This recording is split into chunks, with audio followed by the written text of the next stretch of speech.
सूर्य सा प्रकाश फैला जग में उनका नाम, साधु संग की धारा में चमके श्री राम कृष्ण। श्री रामकृष्ण वचनामृत एपिसोड नंबर 87 क्रमशः राखाल मन मतवाला हाथी है।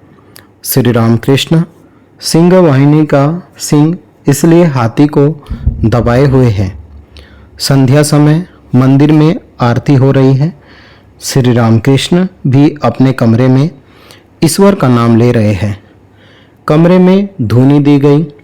श्री रामकृष्ण हाथ जोड़कर छोटे तख्त पर बैठे हैं, माता का चिंतन कर रहे हैं।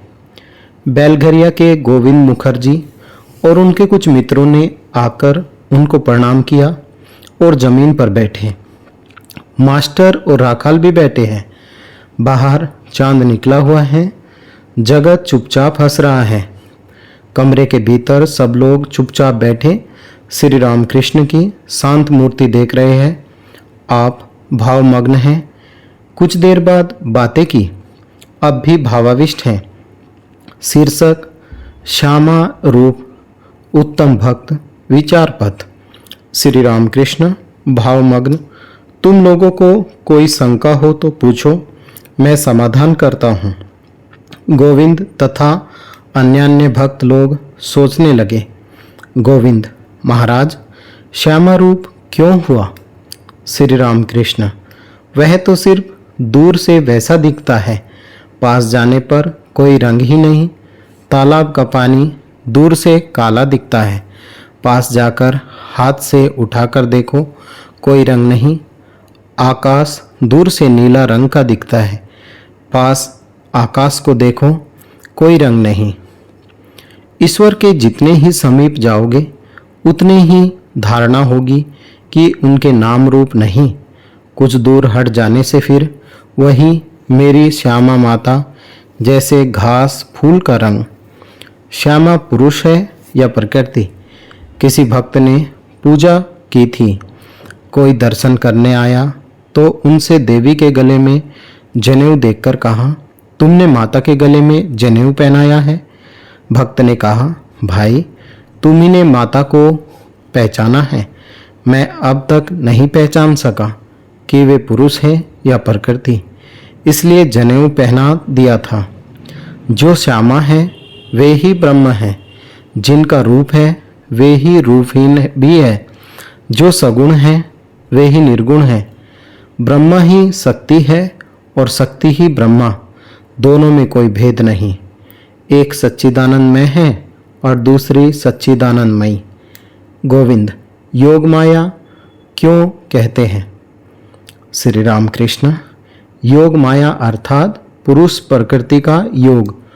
जो कुछ देखते हो वह सब पुरुष प्रकृति का योग है। शिव काली की मूर्ति में शिव के ऊपर काली खड़ी है। शिव शव की भांति पड़े हैं। काली शिव की ओर देख रही है। यह सब पुरुष प्रकृति का योग है। पुरुष निष्क्रिय है, इसलिए शिव शव हो रहे हैं। पुरुष के योग से प्रकृति सब काम करती है, सृष्टि स्थिति प्रलय करती है। राधा कृष्ण की युगल मूर्ति का भी यही अभिप्राय है। इसी योग के लिए वक्र भाव है और यही योग दिखाने के लिए श्री कृष्ण की नाक में मुक्ता और श्रीमती की नाक में नीलम है। श्रीमती का रंग गोरा, मुक्ता जैसा उज्जवल है। श्री कृष्ण का रंग सांवला है, इसलिए श्रीमती नीलम धारण करती है। फिर श्री कृष्ण के वस्त्र पीले और श्रीमती के नीले हैं। उत्तम भक्त कौन है? जो ब्रह्म ज्ञान के बाद देखता है कि ईश्वर ही जीव जगत और 24 तत्व हुए हैं। पहले नेति नेति यही नहीं करके विचार करते हुए छत पर पहुंचना पड़ता है। फिर वही आदमी देखता है कि छत जिन चीज़ों ईंट चूने और सुर्खी से बनी है, सीढ़ी भी उन्हीं से बनी है। तब वह देखता है कि ब्रह्मा ही जीव जगत और सब कुछ है। केवल शुष्क विचार मैं उस पर थूकता हूँ, आप जमीन पर थूकते हैं। क्यों विचार कर शुष्क बना रहूँगा? जब तक मैं और तुम हैं तब तक प्रार्थना है कि ईश्वर के चरण कमलों में शुद्ध भक्ति बनी रहे।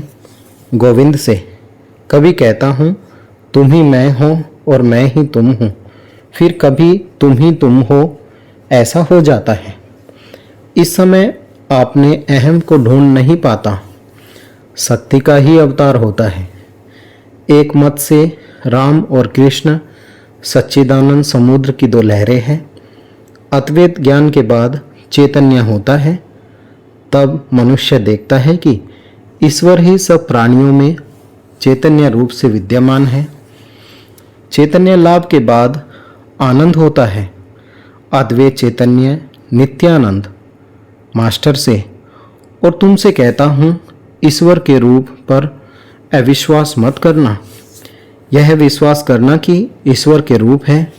फिर जो रूप तुम्हें पसंद हो उसी का ध्यान करना। गोविंद से बात यह है कि जब तक भोग वासना बनी रहती है तब तक ईश्वर को जानने या उनके दर्शन करने के लिए प्राण व्याकुल नहीं होते। बच्चा खेल में मग्न रहता है, मिठाई देखकर बहलाओ तो थोड़ी सी खा लेगा। जब उसे न खेल अच्छा लगता है न मिठाई, तब वह कहता है माँ के पास जाऊंगा। फिर वह मिठाई नहीं चाहता। अगर कोई आदमी जिसे उसने न कभी देखा है और न पहचानता है आकर कहे आ तुझे माँ के पास ले चलूं, तो वह उसके साथ चला जाएगा। जो कोई उसे गोद में बिठाकर ले जाएगा वह उसी के साथ जाएगा। संसार के भोग समाप्त हो जाने के बाद ईश्वर के लिए प्राण व्याकुल होते हैं। उस समय केवल एक चिंता रहती है कि किस तरह उन्हें पाऊं। उस समय जो जैसा बताता है मनुष्य वैसा ही करने लगता है। मास्टर स्वगता भोग वासना समाप्त हो चुकने के बाद ही ईश्वर के लिए प्राण व्याकुल होते हैं। नंबर 4 शीर्षक समाधि में जगन माता के साथ वार्तालाप। एक दूसरे दिन श्री रामकृष्ण दक्षिणेश्वर में अपने कमरे के दक्षिण पूर्व वाले बरामदे की सीढ़ी पर बैठे हैं। साथ में राखाल, मास्टर तथा हाजरा है। श्री रामकृष्ण हंसी हंसी में बचपन की अनेक बातें कह रहे हैं। सायकाल हुआ। श्री रामकृष्ण समाधि मग्न हैं। अपने कमरे में छोटे तख्त पर बैठे जगन माता के साथ वार्तालाप कर रहे हैं। कह रहे हैं माँ तू इतना झमेला क्यों करती है? माँ क्या मैं वहाँ पर जाऊँ? यदि तू ले जाएगी तो जाऊँगा। श्री रामकृष्ण का किसी भक्त के घर पर जाना तय हुआ था। क्या वे इसलिए जगन माता की आज्ञा के लिए इस प्रकार कह रहे हैं? जगन माता के साथ श्री रामकृष्ण फिर वार्तालाप कर रहे हैं। संभव है कि अब किसी अंतरंग भक्त के लिए प्रार्थना कर रहे हैं। कह रहे हैं माँ उसे शुद्ध बना दो। अच्छा माँ उसे एक कला क्यों दी? श्री रामकृष्ण कुछ देर चुप है, फिर कह रहे हैं ओफ समझा, इसी से तेरा काम होगा। 16 कलाओं में से एक कला शक्ति द्वारा तेरा काम अर्थात लोक शिक्षा होगी। क्या श्री रामकृष्ण यही कह रहे हैं? अब भाव विभोर स्थिति में मास्टर आदि से आद्यशक्ति तथा अवतार तत्व के संबंध में कह रहे हैं। जो ब्रह्मा है वही शक्ति है। मैं उन्हीं को माँ कहकर पुकारता हूँ। जब वे निष्क्रिय रहते हैं तब उन्हें ब्रह्मा कहते हैं, और जब वे सृष्टि स्थिति संहार कार्य करते हैं तब उन्हें शक्ति कहते हैं। जिस प्रकार स्थिर जल और हिलता डुलता जल शक्ति की लीला से ही अवतार होते हैं। अवतार प्रेम भक्ति सिखाने आते हैं। अवतार मानो गाय का स्तन है, दूध स्तन से ही मिलता है। मनुष्य रूप में वे अवतीर्ण होते हैं। कोई कोई भक्त सोच रहे हैं क्या श्री रामकृष्ण अवतारी पुरुष हैं, जैसे श्री कृष्ण, चैतन्य देव, ईसा। आज का पाठ यहीं तक।